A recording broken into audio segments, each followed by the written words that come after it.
অ্যানিভার্সারির দিনকে বাড়ি সাজানোর জন্য কিছু ফুল এনেছিলাম এবং সাথে অনেকেও ফুল এনেছিল। সেগুলো এখনও বাড়িতে রয়েছে, তবে কিছু কিছু ফুল নষ্ট হয়ে গেছে। তো সকালে উঠে আজকে স্কুল যাওয়ার জন্য রেডি হব এবং ব্রাশটা নিয়েই চোখটা গেল ফুলের দিকে। মনে হলো কয়েকটা ফুল একদমই অবস্থা খারাপ এবং জলটাও কয়েকদিনের মধ্যেই একটু রঙটা কীরকম পাল্টে যায়। এই মুখে ব্রাশ নিয়ে এই কাজটা করতে বসলাম। এটার জন্য টিটু আমাকে সবসময় কথা শোনায় যে তোর ব্রাশগুলো চিবিয়ে চিবিয়ে তুই নষ্ট করে ফেলিস। আসলে ব্রাশটা মুখে দিয়েই আমার চোখে কাজ পড়ে এবং আমি ব্রাশটা আর করে ওটা হয় না, এই জন্য আমার ব্রাশগুলো নষ্ট হয়ে যায়। এনিওয়ে, আজকের ব্লগটা তাহলে এখান থেকেই শুরু করছি। আশা করছি আজকের ব্লগটা দেখতে তোমাদের বেশ ভালো লাগবে। এখন শীত পড়ার দরুন আমি সকালবেলায় স্নান না করে স্কুলে যাই। স্কুল থেকে ফিরে এসে আমি আবার ভালো করে ফ্রেশ হই, কারণ যেই পরিমাণে রাস্তায় ধুলো না, আমি পুরো ধুলোতে একবার স্নান করে আসি। তো সেই জন্য বাড়ি এসে আমাকে তখন একবার শাওয়ার নিতেই হয়। সেই জন্য একবারে ব্রাশ করার সময় আমি ফেস ওয়াশটা করে নিই আর তারপরে স্কিন কেয়ারটা করে আমি রান্নাঘরে ঢুকি। স্কিন কেয়ার বলতে টোনার, ময়শ্চারাইজার আর সানস্ক্রিন, এটা করে তারপরে আমি রান্নাঘরে ঢুকে আমার জলখাবারটা বানিয়ে নিই। আজকে বানাবো স্যান্ডউইচ, এবং স্যান্ডউইচটার জন্য যাবতীয় যা যা কিছু লাগে সেগুলো ফ্রিজ থেকে বের করে নিয়েছি। আর আসলেই ফ্রিজে কী কী থাকে তার উপরেই কিন্তু ডিপেন্ড করে আমি পরের দিন সকালবেলায় কী নিয়ে যাব। ফ্রিজ খুলে দেখলাম একটু পনির আছে, তাই ভাবলাম তাহলে আজকে পনির স্যান্ডউইচই নিয়ে যাওয়া যাক। আর দেখবে যেদিনের ঘুমটা সম্পূর্ণ হয়ে তুমি ঘুম থেকে ওঠো সেদিনের সকালটাও যেন বেশ সুন্দর লাগে।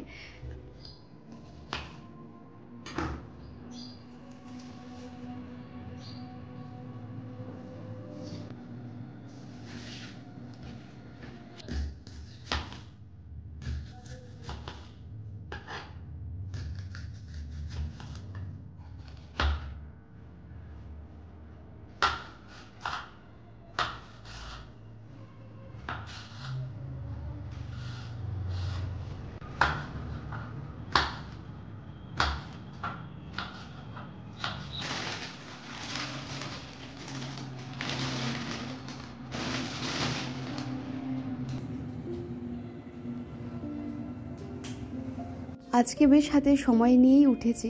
তাড়াতাড়ি ঘুমটা ভেঙে গিয়েছিল বলে শুয়েছিলাম না, ভাবলাম উঠেই যাই। আর পাশের বাড়ির ছাদে এই সময় অনেকগুলো পাখি আসে, কিচিরমিচির আওয়াজ করে, শুনতেও বেশ ভালো লাগে। যা যা কাটলাম তার মধ্যে পেঁয়াজ, একটুখানি ক্যাপসিকাম আর পনিরটা গ্রেট করে দিতে আর ইচ্ছা করলো না, তাই হাত দিয়ে গুঁড়ো গুঁড়ো করে নিয়েছি। আর উপর দিয়ে একটুখানি নুন আর গোলমরিচ আমি ছড়িয়ে দিয়েছি। আর এই স্যান্ডউইচ গ্রিলারটা অ্যানিভার্সারির গিফট পূজা দিয়েছে। এইটা অলরেডি বাড়িতে মাঝে একদিন আমি স্যান্ডউইচ করেছিলাম, তো তখনই উদ্বোধন হয়ে গেছে। তো আজকে ভাবলাম এটাতেই করে নিয়ে যাই, দেখি কীরকম হয়, তাহলে বুঝতে পারবো যে টিফিনটা কীরকম থাকছে না থাকছে। পাউরুটি না এমনি সেঁকে নিয়ে গেলে সেটা ঠান্ডা হয়ে যাওয়ার পর অতটা খেতে ভালো লাগে না। যতক্ষণ এটা হচ্ছে আমি ততক্ষণ লিখে নিলাম আজকে রান্না কী কী হবে। মা নেই, মা গেছে পুরুলিয়া বেড়াতে, সেই জন্য পূর্ণিমা মাসে আসার আগেই তো আমি বেরিয়ে যাই, সেই জন্য লিখে রেখে যাই আজকে রান্নায় কী কী হবে। আর এইটা হতে না খুব বেশিক্ষণ লাগেও না, প্রায় ওই 2-3 মিনিটের মধ্যে, ম্যাক্স টু ম্যাক্স 2-3 মিনিটের মধ্যে হয়ে যায়। তাও বোধহয় লাগে না, আমি অতটা খেয়াল করিনি সকালবেলায়, সময়টা মনে হয় ওরকমই। তো আমি একটা করে ফল রোজই নিয়ে যাই। জামরুল আমার অত ভালো লাগে না, কমলা লেবুটা এমনি নিয়ে যাওয়াটা বেশি প্রেফার করি। খুব খাটনি কম, যেন তো মানে ছোলো আর খেয়ে নাও যারা কুড়ে তাদের এই ধরনের খাবার খেতে বেশি ভালো লাগে। এই শাড়িটা পরবো আগের দিন রাতে সবসময় ঠিক করে রাখি, নাহলে সকালবেলায় উঠে আমার পুরো পাজেলড লাগে, আমি ঠিক করতে পারি না। সকালবেলা উঠে আমার ব্রেন ফাংশন করে না, আমি কথাও বলতে পারি না। যারা একদম আমাকে অনেক দিন ধরে দেখছে তারা এটা জানো, এই একটা স্বভাব আমার আছে। আমার দেখবে মুখ কীরকম একটা অদ্ভুত হয়ে থাকে, আমি সকালে কারোর সাথে কথা বলি না, মানে আধা 1 ঘন্টা পর আস্তে আস্তে আমি নর্মাল হই এবং তারপরে আমি কথাটা বলি। এবং তার আগে যদি কেউ আমার সাথে কথা বলে আমার তো লিটারালি ঝগড়া লেগে যায়, কারণ আমি কিছু মানে আমার ব্রেন তখন প্রসেস করতে পারে না যে কী বলা হচ্ছে। এই শাড়িটা বেশ কফি কালারের, জানো তো, দেখে হয়তো কালো লাগছে কিন্তু একদম কফি, যেটা একদম হয় না ওই ডার্ক কফি, যেটা আমরা ব্ল্যাক কফি বলি, সেই কালারের। তো খুব সুন্দর লাগছিল শাড়িটা দেখতে। আমার বাটিকের শাড়ি এমনিই খুব পছন্দের, কারণ খুব কমফোর্টেবল হয়, খুব আরাম লাগে বাটিকের শাড়ি পরলে। আর আমি প্রত্যেকবারই আগের দিন রাতে যেমন ঠিক করে রাখি কোন শাড়িটা পরবো, এবং তার সাথে জুয়েলারিটাও আমি ঠিক করে রাখি যে কি কি পরা যেতে পারে। মিনিমাল জুয়েলারি স্কুলে চলে, তোমরা জানে। আমি যেরকম এই কানের দুলটা দেখলাম একটু গ্রিনের টাচ আছে বলে এই কানের দুলটাই বেঁচেছি, যে এই কানের দুলটা পরে দেখা যাক। এবং তারপরে আমার একটু মানে অনেক সময় এটাও হয় যে পরে দেখে মনে হয় যে একটু বেশি বেশি লাগছে, আবার খুলে রেখে চলে যাই। এটা মুডের উপর ডিপেন্ড করে অনেক সময়, আবার সাজটার উপরেও। এখন আমি মোটামুটি একই রকমের সেজে স্কুলে যাই, মানে মেকআপ তো কিছু নয়, কারণ প্রত্যেক দিন যদি মেকআপ করে স্কুলে যাই তাহলে আমার স্কিনের 12টা বেজে যাবে। আরেকটা কথা কি জানো তো, অনেকে ভাবে মেকআপ মানে হচ্ছে অনেক কিছু জিনিস মুখে লাগানো, সেটা কিন্তু নয়। মেকআপ মানে হচ্ছে আমার কাছে যেটা, আমি সেটা বলি, একটু নিজেকে প্রেজেন্টেবল দেখানো, এবং তার জন্য তোমার হয়তো দুটো জিনিসই প্রয়োজন। আমার কাছে যেরকম একটু মাস্কারা হলেই চলে আর লিপস্টিক হলে চলে, কারোর কাছে দুটো জিনিস আরও বেশি হতে পারে, কারোর কাছে কম হতে পারে, কিন্তু তার মানে এটা নয় যে অনেক কিছু একসাথে লাগানো। আর টুকটাক গয়নাগাটির মধ্যে কখনো আমি একটু কানের দুল পরি, হাতে ঘড়িটা সবসময় পরি, এই হচ্ছে আমার সাজ। তোমরা অনেকেই আমাকে বলেছো যে আমি স্কুলে যাই যখন কীরকম সেজে যাই তার ভিডিও করতে, এবং আমি সত্যি সত্যি এই দুটো জিনিসই ব্যবহার করি কম বেশি। আর শর্টস আমি একটা শেয়ার করে দিয়েছিলাম যে আমি মোটামুটি যখন একটু হাতে সময় থাকে সে যেতে ইচ্ছা করে তখন কীভাবে যাই। আর জানো তো, একই পথ দিয়ে যেতে যেতে আমরা অনেক কিছুর সাথেই দৈনন্দিন জীবনের সাথে একটা যোগাযোগ স্থাপন করি, অনেক জিনিসের সাথে আমরা অ্যাটাচড হয়ে যাই। সেরকমই একটা গাছ আছে আমার স্কুলের সামনে, টেকোমা গাছ। ওর সাথে আমার একটা অদ্ভুত সম্পর্ক আছে, ওরও হয়তো আছে আমার সাথে একটা সম্পর্ক।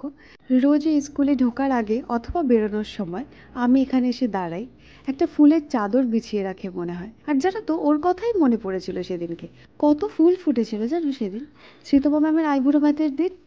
হঠাৎ করে দৌড় দিয়ে এই গাছের থেকেই কিছু ফুল কুড়িয়ে নিয়ে এসেছিলাম আঁচলে করে।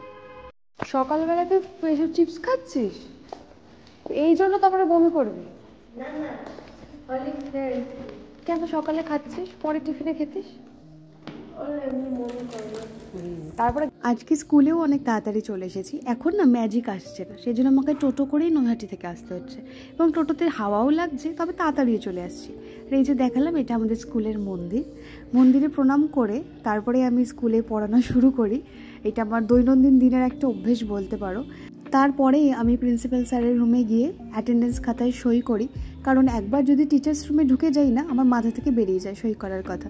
আমাদের হাই সেকশনে যিনি হিস্ট্রি পড়ান, রনিতা মিস, উনি সবার আগে কিন্তু আসেন, এসে উনি এই জানলা দরজাগুলো খুলে দেন, মানে স্টাফ রুমে অনেকক্ষণ বন্ধ থাকে তো, কিন্তু আজকে যেহেতু উনি আসেননি তাই আমি এসে খুললাম। আর ওই যে দেখছো, ওইটা আমার জায়গা।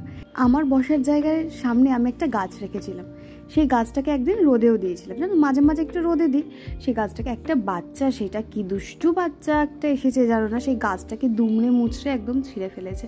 আর এই গোলাপটা আগের দিন আমাকে পালাক দিয়েছিল ক্লাসে, তো সেটাকেই আমি ওই জায়গায় রেখে দিয়েছি আপাতত। স্টুডেন্টরা যে হাতে বানিয়ে যখন কিছু দেয় কি ভালো লাগে, তাই না? এবং সামান্য একটা ফুলও যদি দেয় সেটাও খুব পছন্দের হয়। তবে আমি ওদেরকে বলেছি কেউ তোমরাও ফুল ছিঁড়বে না। একটা বাচ্চা একদিন ছিঁড়ছিল, ওকে বলেছি দেখে ও না আমার গাছটার কাছে গিয়ে সরি চেয়ে এসছে কান ধরে। আমার দেখে এত ভালো লাগলো, কি ইনোসেন্ট না ওরা। মাঝে একটা ক্লাস আমার অফ ছিল আজকে।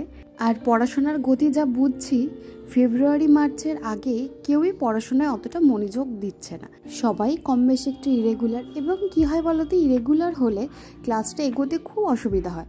একজন না এলেই আবার তাকে পরের দিন সেই জিনিসটাকে আবার বোঝাতে হয়, আবার হয়তো কোনো ক্লাসে একটুখানি এগোবো আবার আসবে না, আবার অন্য আরেকদিন আরেকজন আসবে না, এটা চলতেই থাকে। এটাই একটা টিচারের দৈনন্দিন জীবন, এটাকে মানিয়ে নিয়েই চলতে হয়, কিছু করার থাকে না। এইভাবেই আমরা লেসন প্ল্যান করে থাকি যে আসবে না, এবং তার মাঝেই আমাদেরকে সিলেবাসটা শেষ করতে হবে।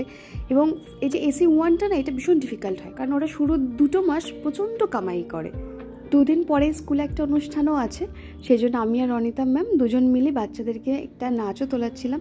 একটা টিচার কিন্তু শুধু স্কুলে পড়ায় না, তাকে আনুষঙ্গিক অনেক কিছু করতে হয়, তারই একটা ছোট করে ডেমনস্ট্রেশন দেখালাম এখন। আর আগের সেশনেও আমাদের একটা টিচার্স কপি ছিল, এই যে দেখছো ডেট দিয়ে আমরা ক্লাস ওয়ার্ক আর হোমওয়ার্ক সবটা লিখে রাখি। এই যে যেরকম আমি আজকে লাইফ সায়েন্স পড়িয়েছি, লিপিড পড়িয়েছি, সেগুলো সব লিখে রেখেছি।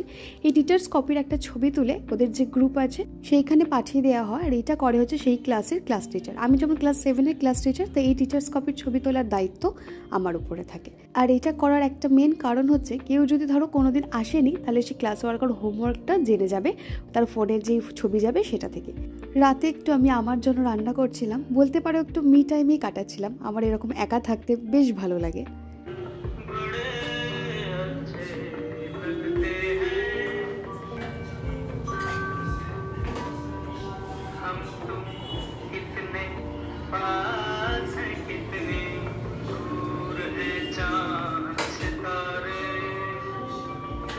পুরোনো দিনের গান আর সাথে আমি নিজের মতন করে একটু গুনগুন করি। এইটা আমার ভীষণ রিল্যাক্সিং একটা সময়।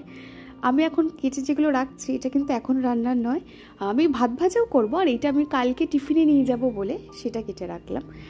আর এখন শুনছি अभी ना जाओ छोड़ के दिल अभी भरा नहीं।